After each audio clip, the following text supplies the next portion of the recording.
computer. Okay, so Rachel, hello. It's nice to see you. Yeah. We are going to be talking about your book, which I have in galleys, Women We Buried, Women We Burned, which I read, I want to say at this point, 2 months ago.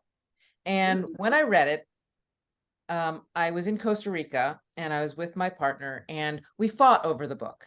We fought over who got to read it because it was like, it's that kind of riveting book. And I think I may be the only interviewer who has had the opportunity of actually watching you write this book. Yes, like literally you were sitting next to me for parts of it. Yeah, and then we kind of went over some of the words as you were writing it. So what I love about reading somebody's memoir whom I know and whom I think I know well, because we spent an entire week and a half together in Greece in the fall of Oh, 20. in my mind it was 3 weeks. Was it Oh, only a week and a half? it was a long time. Maybe it was Yeah. 3 weeks. I don't know. It was a long time. We spent a long time Yeah. together. Yeah, and we just met. Like that was when we actually met. Yeah. Well, we just met in person, but In we'd been person. doing pandemic 7-minute workout Right. since the beginning. Right. I know. I know. I've fallen off that wagon. Wait, I know you're like saying something that's going to be great, but I have to push back and say it wasn't just a couple of sentences. You and our other friend, Ayelet Waldman, sat me through a lunch in Greece Oh yeah, in I remember. which I could not figure out, and I started to cry.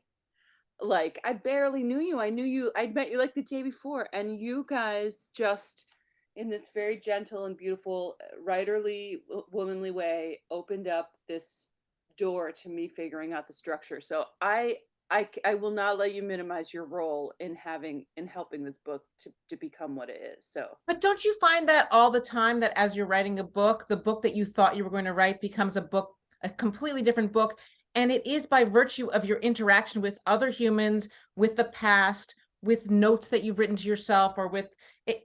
I find that when I write a memoir, the book that I think I'm writing is never the book that ends up being what it is.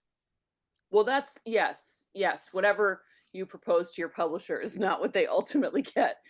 But um in this case, I've been writing and rewriting sections of this book for 30 years. And, my very first professor in grad school a bazillion years ago, 1993, was Andre Dubus III, who is now Oh like, wow, yeah. Yeah. dear friend of mine, he and his wife. Um, and he said he remembered pieces of this book that I'd written about in his fiction workshop from Wow. 1993. So in some sense, you're totally right. I've been writing it and rewriting it and trying to figure out for a really long time. A really, really long time. Well, what was fascinating for me too is I had read first your book about domestic violence. And then reading this, I realized, oh, she has a history of domestic violence that we've never really discussed. I mean, you were abused as a child. Hmm. And there was a scene in this book where you are literally kicked out of your father's home. Hmm. You are standing outside, the suitcases are on the porch. He has brought your suitcases on the porch and he Hmm. says goodbye to you. And you end up that night homeless. Right. Tell me about that. Yeah, I picked a blue and red Samsonite, which I'll never forget. And let me tell you, it was before suitcases had wheels. Yeah. What a great invention that was. Yeah, I was 16. There were four of us. My brother was 17. My brother lived, he had a Kawasaki, I think it was a Kawasaki motorcycle. And he just went to the YMCA in town and he rented a room and he finished his senior year of high school living at the YMCA. And he has a PhD in history now. Wow. Yeah, he's amazing. My stepbrother and stepsister were 17 and 20, and they had a grandmother in town, or like a couple suburbs over, and they just went to her house. But yes, became unhoused, and it's hard because I was 16 and now I'm 54. It's so many years ago that it's hard for me to even conjure that first night. like that very first night. And I think part of me thought, well, this is temporary. This can't, like, we were all rebellious in our own ways. I was the worst, but it didn't seem real. But I also was so naive, and so I'd been so sort of sheltered that I didn't know, for example, um, that I could have gotten help from somewhere, maybe. I didn't know that what my parents were doing was illegal. Like, they're not allowed to kick out a minor. I mean, I cried when I read that part. I just thought, how could they do that? How could they do that? And then, not to, give spoilers away, but the fact that you were able, through this book and through your life, to forgive that was really the grace moment for me as well, where you have the opportunity to forgive.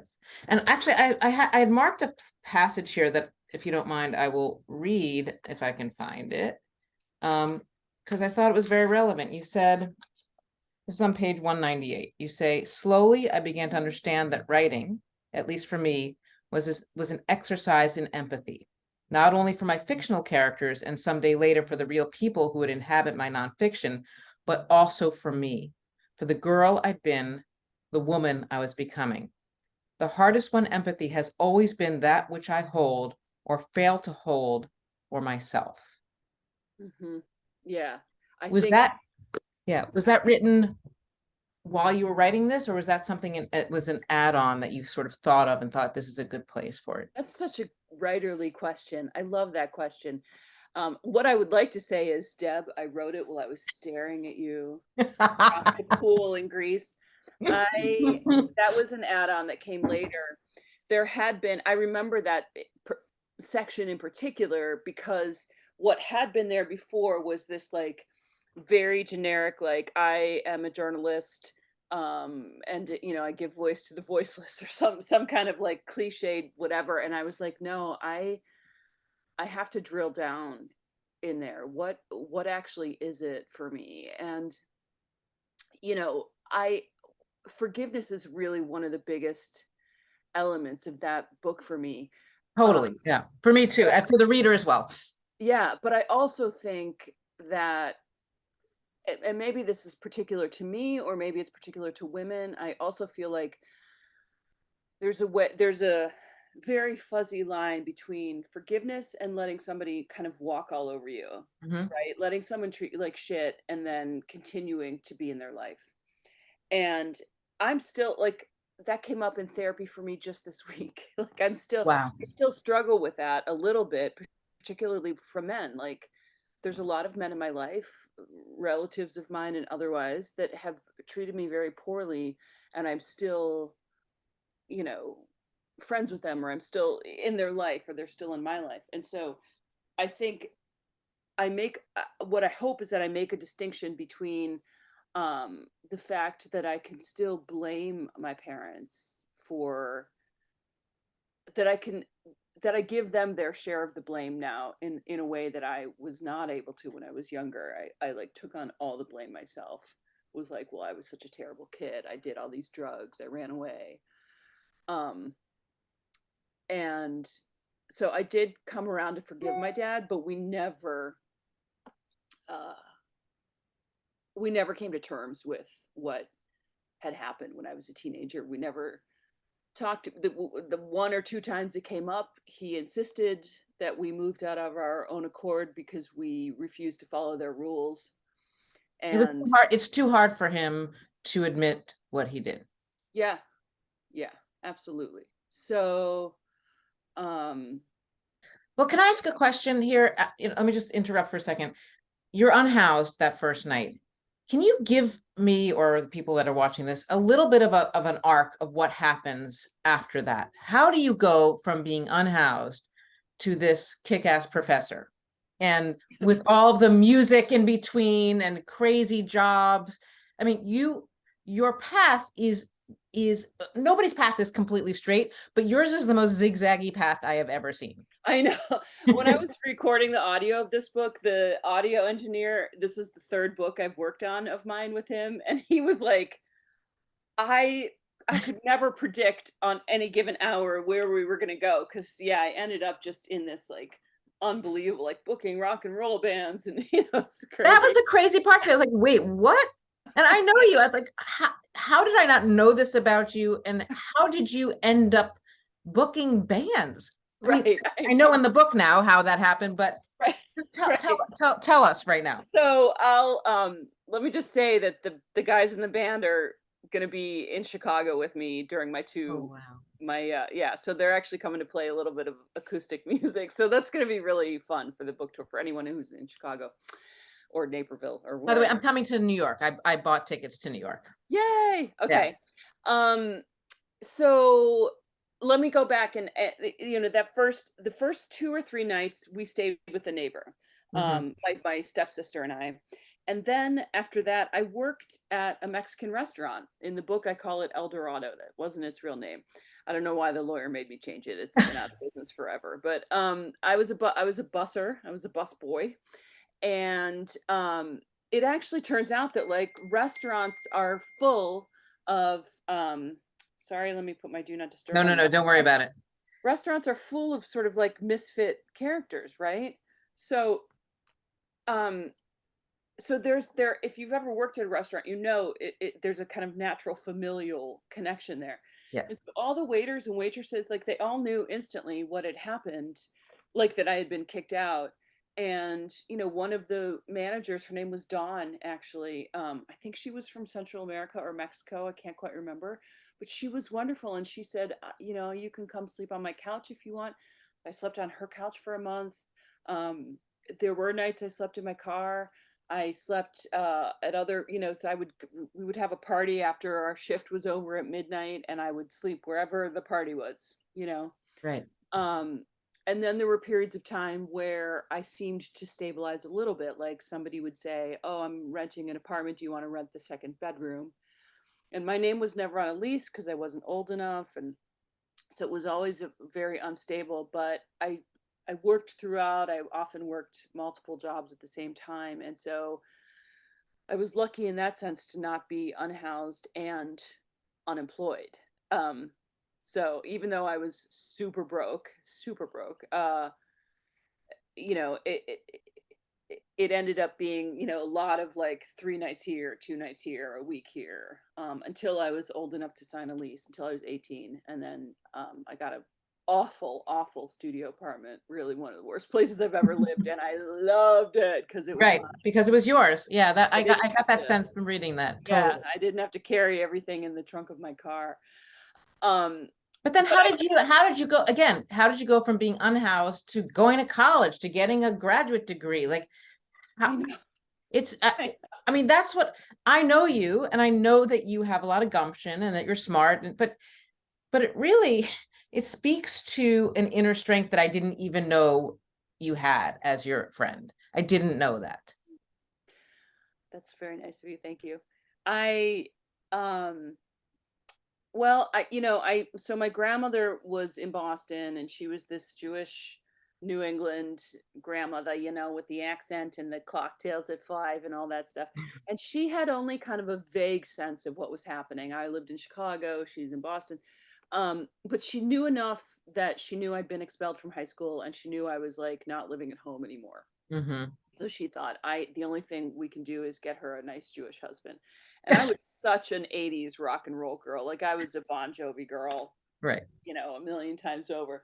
And so she would call me and say things like, you know what, we need to get you some tennis lessons. Like I'm gonna, go to the tennis. Like I'm homeless and she's calling to give me tennis lessons. Like it's such a disconnect. Yeah. But one day she called and said, I found a finishing school. I was very rough around the edges. I still am very rough around the edges. And the finishing school that she had found was Barbizon Modeling School. Right. Remember that everybody remembers those ads. Be a model or just look like one. And when she said Barbizon, I knew instantly what it was, and I was like, I could not stop laughing. I'm like, you want me to fucking go to Barbizon? Great, I'll go. And I went there and started hanging out with my teacher, who was this gorgeous Snow White looking woman who, one of those rare people that you see walking down the street and you're like, oh my Right. God, that person is human, glorious, beautiful. So we went to all these clubs. I was only 18, but we were going to clubbing in northern Indiana and all this stuff. And one day we were in a club, and the we made a she made a joke about how dead it was. It was like this enormous, 500 people club that had about a dozen people in it. And the bartender said, "Yeah, yeah, we can't find good bands to book." And she looks at me and goes, "Well, she knows a band."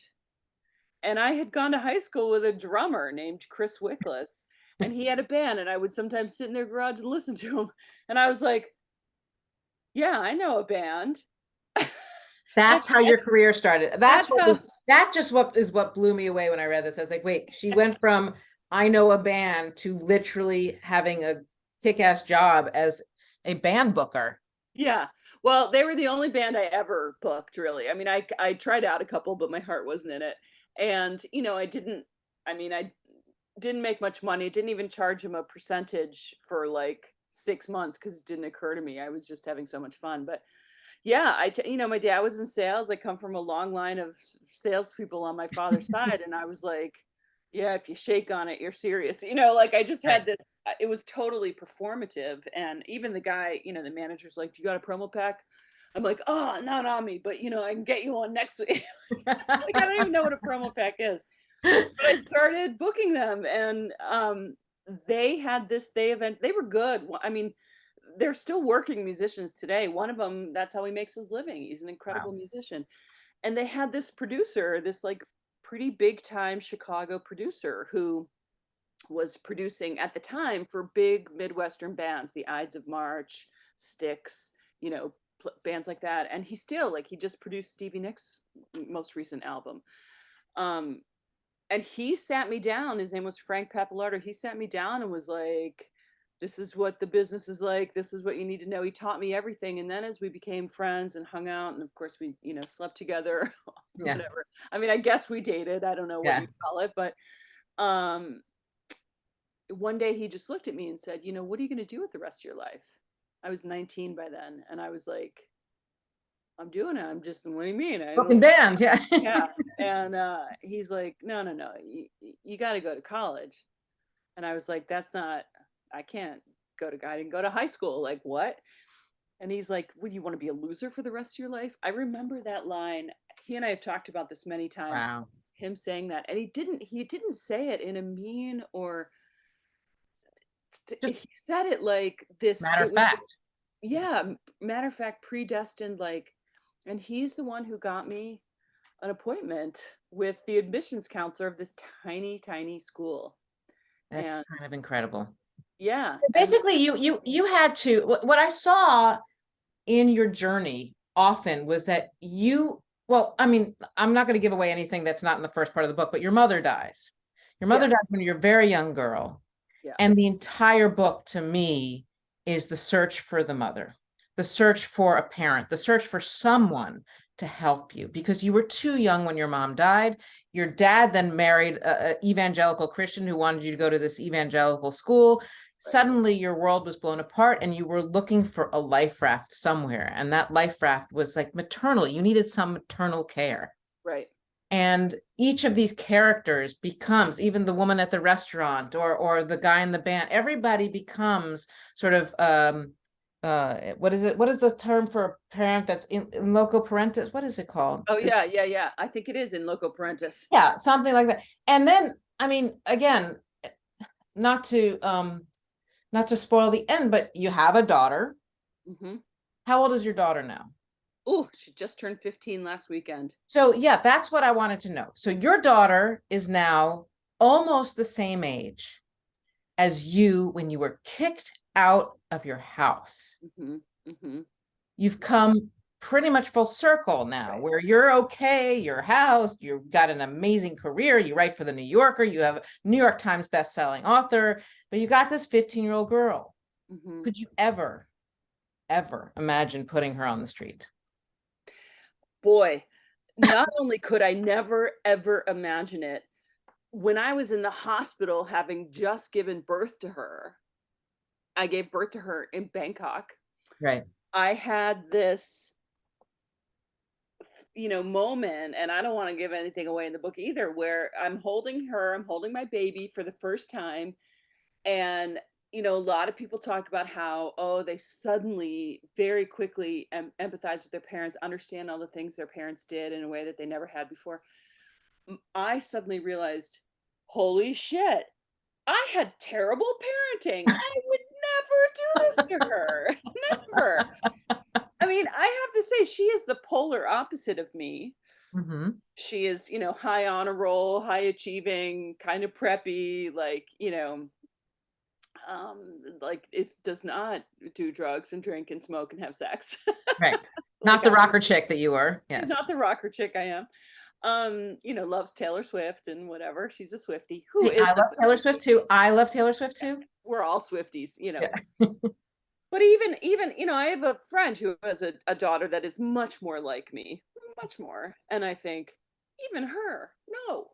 No, you don't kick them out. Maybe you get them help in a residential facility somewhere, but no, you do not in it just literally put them out on the street. Like literally. Um Do you feel that parenthood or motherhood was somewhat of a salve for you, meaning that it helped you to sort out your feelings? Like, do you think you could have written this book had you not become a mother? Because what comes out loud and clear is an understanding both from the child and the parent perspective, back and forth. Because you're understanding of your dad in a way that I don't think I ever could be, but you are also understanding of the child that you were. So you're able to sort of slip in and out of child and adult ways. And I was thinking to myself, this is because she's a mother. This is because she's had to mother a child and see what it's like. Correct? Incorrect? um no, I think that's absolutely true, because of course the way that you love your child is different from the way that you love your parent. Mm-hmm. And there is, for me anyway, there's a real sadness in there. Um Knowing that, like, how I love my daughter Jazz is not the same way she's going to love me. It's not the Right. same way she loves me. It's not less, it's just different, right? Yeah. Um like, I don't know that you give your life for your parent, but you definitely give your life for your child, right? That's the best way I can explain it. And I never thought I'd have a kid. I mean, I was almost 40 when I had her. Um, so she was kind of a surprise. And I remember thinking, when I looked down at that little thing that said positive, I remember thinking, like, fuck, I'm too young, I'm too young. And then I was like, wait, I am not too young. Well, but I think that's a really interesting reaction. And I think any shrink would grab at that and say, yes, you were too young because you were abandoned as Yeah. a child, first by your mother at age, were you 8 years old or something? 8, yeah. Yeah, so you were 8 years old when your mother died. That splits your life right there into two different parts. You were cut off at a very immature place, emotionally and like physically from your mother. And then you were cut off from your father at 16. So in many ways, what I saw in this book is that Jazz, which is the name of your daughter, Jazz actually allowed you to become an adult, even though you were living this adult life, even though you were going to college and you got your graduate degree and you moved to Cambodia. I mean, you had a vibrant career as a journalist in Cambodia. I think that reaction of seeing your child and being like, I'm too young, is exactly what this book describes, is this kind of Oh yeah. elated entrance into adulthood How through much do I becoming. owe you for this session, Jenna? But I, it's not, but I mean, this is yeah. like, it's it was unfair in life. You had an unfair lot in life, to lose your mother so young, to be kicked out of your house so young. That is going to keep you in permanent childhood and adolescence until such time that you can figure out that you were mistreated. Yeah. I think you finally figured out you're mistreated when you had Jazz. I think writing the book about um, domestic violence clicked something in you as well. It just unleashed something and unlocked something about the way the world works and about the way that men relationship to women is combative often, and that women often have to deal with that combativeness in their own home. Mhm. And it all, I guess for me, like reading this book was not only like clicking Rachel Louise Snyder, the writer, interview, but Rachel, my friend, interview. I got it. I suddenly understood everything. Mhm. I think that's very well articulated. I think you're absolutely right. And some of that I hadn't thought about before, but yeah, jazz definitely gave me a new way to move around the world and a new way to understand myself. Um, and I had suspected all along. I'll tell you a quick little anecdote. I may Yeah. have told you this before, but I back in the 90s, after grad school, I went to grad school in Boston. I moved back to Chicago afterwards, and I started dating Ira Glass of This American Life fame. And Really? yeah, and Ira and I think this was our first date, maybe. And we only had like five or something. It's not like but we're still friends. Anyway, um, he and we were eating dessert at this restaurant, and I remember thinking like, oh, I'm gonna tell him this story from my Jewish youth. My real mother was Jewish, and we're gonna connect over this. And so I said, Oh, wait, over your shared Judaism? yeah, yeah, our shared like childhood Judaism.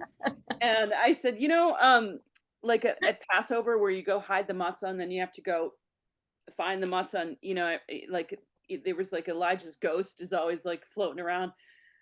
I remember just being absolutely terrified and not wanting to leave the table and being like, oh my God, I don't want to run into Elijah the ghost, right? Which has implications later when I live in Cambodia, the Right. land of ghosts. But anyway, and I was like, so were you scared too? Like I say this to Ira. He goes, I'll never forget this. He goes, no. And I have to say, that doesn't sound like particularly apt parenting.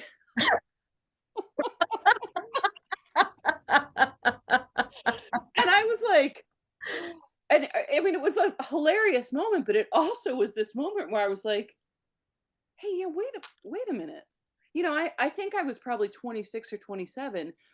So I had been kicked out 10 years, 12 years earlier. And it was a period of time, I think, where I finally had the bandwidth to be able to reflect on that. Yeah. I reminded him of that story not too long ago. We were in New York and we went out to dinner and I was like, do you remember this?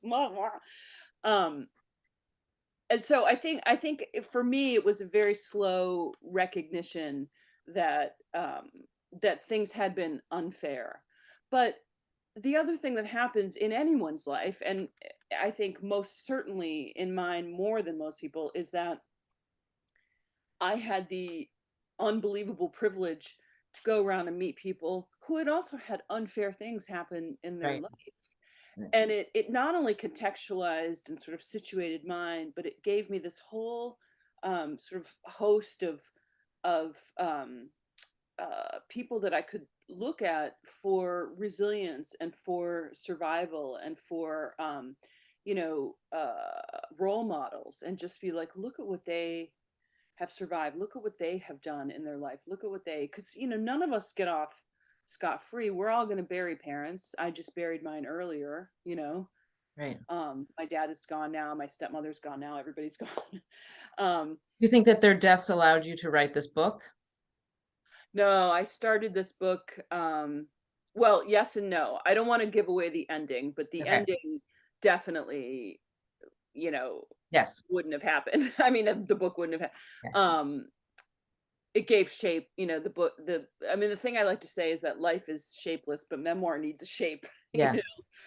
Um, my father knew I was writing a memoir. I had talked to him about it years and years ago, and Mm. he actually, speaking of forgiveness, I mean, he said to me like, you just write what you feel you lived. You write the truth as you feel you lived it. That's amazing. That's That was really amazing. And he died right at the start of COVID. Um, but he was able to read, I don't know if he read the whole thing, but he was able to read part of No Visible Bruises, which he never read anything of mine. He never read New Yorker pieces, New York Times, of course. It was like I was writing for the devil. Um, you know, he met Ira when I was dating him and he was like, "Now, son, what do you do for a living?" I'm like, NPR. yeah, yeah. And I remember Ira goes, "Well, I work on the same radio station as your daughter." I was doing essays for them then. And my dad was like, "Oh, which one's that?" I'm like, ha ha ha ha, you're busted, Dad. Mm. Well, I was also reminded both by Rachel the person and Rachel the writer in this book There's a scene, I don't know if you've seen L'Argent de Poche, the Truffaut film, The Small Change. And at the end of Small Change, the teacher speaks to a class of students. And one of the kids in the class has been abused as a kid by a really kind of bad mother. And it's discovered, and the kids have to sort of come to terms with this. And the teacher is left to explain to them what happened and why it's not fair that a child is hit, why it's not fair that a child is abused and mistreated by a parent. And he talks about, I think I'm getting this right, the law of compensation. And he said, there's not only bad things that come out of being abused. Yes, it's terrible, but sometimes kids that are abused grow up to be the happiest adults. Again, I'm paraphrasing here, but he's saying that either it destroys you or it's fuel. It gives you fuel to understand when you're experiencing good things and when you're experiencing joy with friends and when you're experiencing a good relationship. And I think when I was reading this, I kept thinking about that teacher in the end of the Truffaut film, because you personify sort of the law of compensation here. You were dealt a shitty fucking hand, a shitty, shitty hand. And you took that hand and you turned it into not only this book, but really a life full of joy and love and gold and happiness. And when I say gold, I don't mean money. I just mean it's a golden life. You've created a golden life for yourself out of like the mud. So I congratulate you not only on the book, but also on just surviving a very difficult childhood, writing about it with such empathy. I mean, you could have been really, really angry, and this could have been a much angrier book. And instead, it's kind of like a really joyful book. And moving to Cambodia, you're just like you're empathizing with the Cambodians because they too had experienced hardship. You empathize with everybody you meet. It makes you a good journalist too. I mean, your writing is filled with empathy as well. I know I can go on and on, but I just wanted to thank you for talking with me. Stay on because I want to chat with you after I stop recording. But thank you so much, not only for talking to me, but for this book. It's called Women We Buried, Women We Burned. It's so good that my friend and I were fighting over it. So, Rachel, I'll speak to you soon. Hold on, let me get off here recording.